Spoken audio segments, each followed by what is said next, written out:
When your hands are real slimy and nasty in the woods, you want to clean them, grab some Sweetfern. Very aromatic. Bend it over and just wipe your hands clean. As it breaks, it has like juice inside.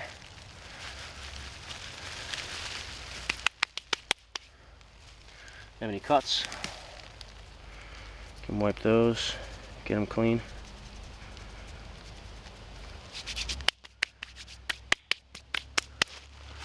Nice and clean now. Well, relatively. Not slimy, not wet anymore. Smell good. And it's an edible plant. It's medicinal. So it's good for you. Nothing wrong with that at all. And any like little cuts and things like that, it will numb them a little bit. If you get a toothache, you can chew on it as well. I mean, it's just as easy as just grabbing a couple of leaves, you know. Chewing on 'em. Good for tea.